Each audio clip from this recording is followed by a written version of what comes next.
ಹೊಸ ವಾರ್ಡ್ಗಳಿಗೆ ಸಾಧಕರ ಹೆಸರನ್ನ ಇಡಲಾಗಿದೆ. ಡಾಕ್ಟರ್ ರಾಜ್ಕುಮಾರ್ ಹಾಗೆಯೇ ಡಾಕ್ಟರ್ ಪುನೀತ್ ರಾಜ್ಕುಮಾರ್ ಅವರ ಹೆಸರಿನಲ್ಲೂ ವಾರ್ಡ್ಗಳಿವೆ.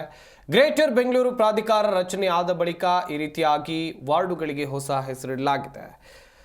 ಡಾಕ್ಟರ್ ಕೆ ನಿಸಾರ್ ಅಹಮದ್ ಅವರ ಹೆಸರಿನಲ್ಲೂ ಕೂಡ ವಾರ್ಡ್ ಇದೆ. ಧೀಮಂತ ನಾಯಕರ ಹೆಸರಿನಲ್ಲಿ ನೂತನ ವಾರ್ಡ್ಗಳು ಸೃಷ್ಟಿಯಾಗಿವೆ. ಕೆಲವು ಕಡೆ ಆಶ್ಚರ್ಯಕರ ಹೆಸರುಗಳಲ್ಲೂ ವಾರ್ಡ್ಗಳು ಕೂಡ ಸೃಷ್ಟಿ ಆಗಿವೆ. ಕೆಲವು ಕಡೆ ಒಂದೇ ಹೆಸರಿನಲ್ಲಿ ಎರಡೆರಡು ವಾರ್ಡ್ಗಳಿವೆ. ಇದರಿಂದ ಜನರು ಗೊಂದಲಕ್ಕೀಡಾಗುವಂಥ ಸಾಧ್ಯತೆಗಳು ಕೂಡ ಕಂಡು ಬರ್ತಾ ಇದೆ. ಒಟ್ಟಿನಲ್ಲಿ ಗ್ರೇಟರ್ ಬೆಂಗಳೂರು ಪ್ರಾಧಿಕಾರ ಆಡಳಿತಕ್ಕೆ ಬರ್ತಾ ಇದ್ದಂತೆ ವಾರ್ಡುಗಳಿಗೆ ಹೊಸ ಹೆಸರಿಡುವಂಥ ಕೆಲಸ ಆಗ್ತಾ ಇದೆ.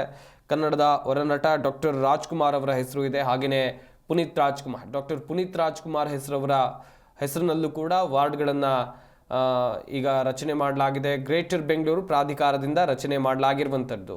Doctor K S Nisar Ahmed ಹೆಸರಿನಲ್ಲೂ ಕೂಡ ವಾರ್ಡ್ ಇದೆ. ಧೀಮಂತ ನಾಯಕರ ಹೆಸರಿನಲ್ಲೂ ಕೂಡ ನೂತನ ವಾರ್ಡ್ಗಳನ್ನು ಗ್ರೇಟರ್ ಬೆಂಗಳೂರು ಪ್ರಾಧಿಕಾರ ಸೃಷ್ಟಿ ಮಾಡಿದೆ. ಕೆಲವು ಆಶ್ಚರ್ಯಕರ ಹೆಸರುಗಳಲ್ಲೂ ಕೂಡ ವಾರ್ಡ್ಗಳು ಇರುವಂಥದ್ದು.